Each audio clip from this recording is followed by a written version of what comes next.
My name is Emily Motz, and this is my fourth essay for English Comp 1, and it's entitled The Impact of Social Media on Identity, Hitting Mental and Physical Breaking Points to Maintain an Image. Living in a world that is becoming increasingly dependent on technology has required society to make some major adjustments. Furthermore, technology has impacted the daily lives of many people by becoming present in the worlds of industry, business, and social interaction. While this emergence of technology has made lives easier in the form of allowing individuals to access virtually any information at any time, it has changed the way in which we interact by making face-to-face interactions less common and placing more focus on interacting through media servers such as Facebook, Twitter, Instagram, and many more. It has also brought about the popularity of dating apps and websites such as Tinder, Bumble, and eHarmony, among others. With easier access to the web and being able to communicate with anyone, anywhere, at any time, people have been able to create an online presence that allows them to be whoever they want to be online, and the idea of creating a perfect image for others to view online is becoming more and more of a priority. However, the number of likes and followers one receives online can greatly impact their self-perception, which in turn can affect their mental health, physical health, and social skills, identity as a whole. Social media can have mass effects on those who use it because it is such an outlet for communication and relationships that society wouldn't be able to have without it. Rather than gaining face-to-face interactions, individuals develop connections online through the use of pictures, likes, comments, and messages. While some argue that this can negatively impact the way individuals develop social skills, in some ways it can be helpful. In an article titled The Social Media Experiences of Long-Term Patients, Illness, Identity, and Participation, written by Britta Yetra-Arn and featured in Volume 37 of the Nordicom Review Journal, a study is evaluated that was conducted on Norwegian bloggers. However, these bloggers have a health condition known as myalgic ecphalamitis, BTW. I'm really sorry that I just butchered that name, or ME for short. People with this condition can be confined to their houses for months at a time. During this time, they use their blogs and social media accounts to stay connected and interact with the world that they are unable to be a part of. The results of this study connects the idea of identity to the concept of participation and suggests that they are intertwined. For these patients, media and internet outlets give them a way to participate in a world they wouldn't otherwise be able to be involved in due to their illness. The study suggests that in the face of illness, these individuals were given reassurance and a sense of identity due to their activeness on social media platforms and the web. This says a lot about technology because although this study was centered among people with illnesses, the concept is still the same for average citizens who use social media as well. They feel more culturally immersed if they have opportunities to participate, and in turn, this gives them a sense of identity and individualism. Social media is a way to reassure oneself and reach self-actualization by receiving the online validation of others through online interactions, likes, comments, and shares. Another article titled Understanding Social Media and Identity Work in Young People Transitioning to University, written by Lisa Thomas and featured in Volume 76 of Computers and Human Behavior Journal. It is evaluating a study in which she seeks to determine how social media has impacted students who are in the transitioning stage in their college journey. Similar to Yetra-Arn, Thomas seeks to gain a better understanding of connections between identity and social media. Thomas's study resulted in linking social media usage to several different factors. Not only did social media allow students to stay connected with their lives back home by allowing them to interact with their families, but it also allowed them to get involved on campus as well. During this period in a young adult's life, gaining affirmation of oneself in a new place can be extremely important. By using social media, students were able to meet new friends on campus and be more involved in different activities. However, the study took a twist when it was found that students use media to make social comparisons. They saw other people's presences online and began comparing themselves to others, which can have a negative impact.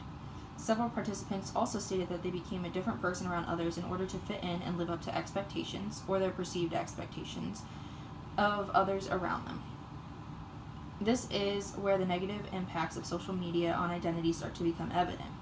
Thomas's study brings an important concept to life. It expresses that while many individuals can benefit from social media, there are things to be careful of. Yes, social media allows people to participate in society, gain relationships, stay connected to family, and even makes transitional parts of life easier by making new connections easier. All aspects of positive self-affirmation and identity. However, social media can also lead to negative self-affirmations. When people begin to compare themselves to others, they begin to see a need for change. People are guilty of only posting highlights of their lives online, many positive ones. Rarely do we see a person who truly is from their online posts, because the negative aspects of their lives are rarely shown. So when people start seeing a picture-perfect life of someone through their social media posts, they gain a negative self-affirmation by feeling like they don't meet expectations or live an equally fulfilling life.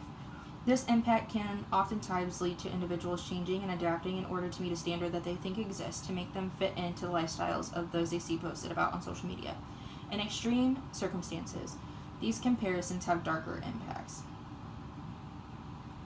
An article entitled Association Between Social Media Use and Depression Among U.S. Young Adults, featured in volume 33 of the journal Depression and Anxiety, elaborates on a study conducted by Liu Yi Lin and others in 2016 that was aimed to detect patterns in social media usage in young adults with depression. Participants were picked at random and asked to state how many times a day or a week that they access social media sites. This data was then compared to data from the PROMIS Depression Scale, short form, and plugged into a mathematical equation to compare the correlation between the two. The results showed that those individuals who visited social media sites more regularly had increase of odds of depression. There was a strong linear correlation between visiting media sites and having depression. This study supports the idea that social media usage can have negative impacts on the mind. Once again, signs point back to the idea that social media is in essence a comfort blanket. Individuals use social media to be more involved and participate in interactions which in turn make us as humans feel good. When individuals begin to place expectations on themselves based on what they see on social media, it can cause mental distress. Media becomes a craving and an essential part of self-affirmation, so much so that a lack of expected results can be harmful as well. Your perception of yourself can change over time.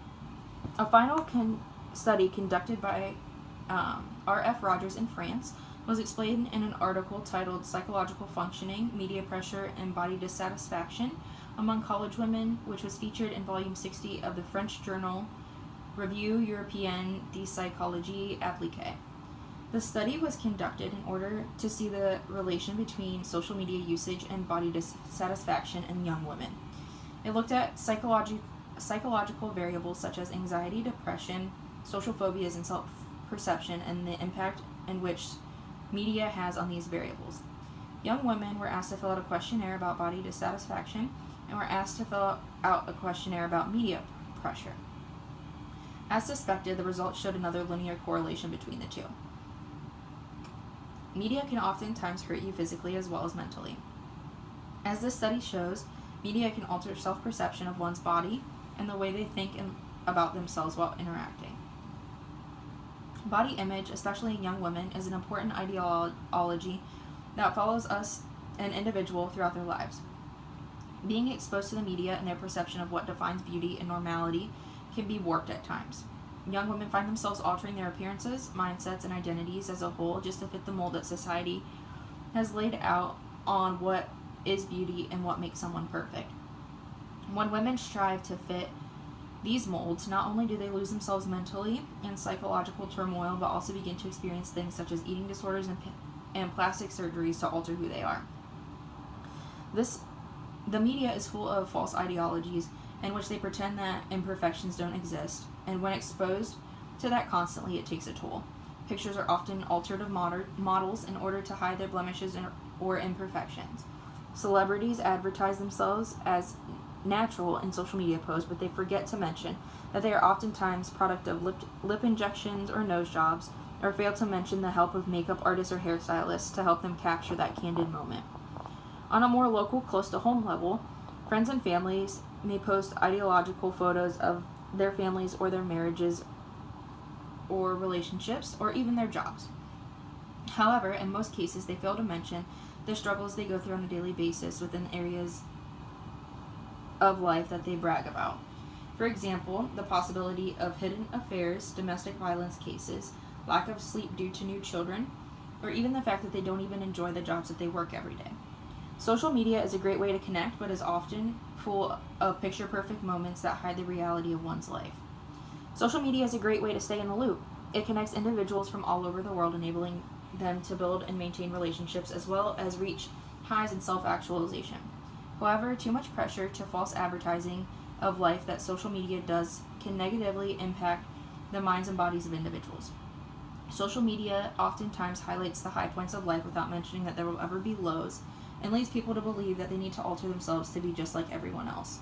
Identities become warped when people lean in on online interactions and provide them with self-assurance, because the lack of affirmation can lead them to believe that they need to be a better version of themselves. Therefore, they keep pushing until they both break physically and mentally. They begin to lack crucial in-person connections and support systems they need to function. At this point in technology and society, there is no escaping social media. We are already in too deep globally, and our usage of the internet and social media platforms will only increase from this point on. Not only this, but the ways the media outlets, such as magazines, portray the perfect mold of one's image and body will only continue to evolve and to portray social norms of the time. The one thing that can be worked on is encouraging people to speak out and let young people know that image isn't everything, and it's okay to be openly themselves, blemishes, imperfections, mental status, and all. While it's okay to socialize and be involved in a world that is ever-changing at such a fast pace, it is not okay to push people to their breaking points just to maintain an image.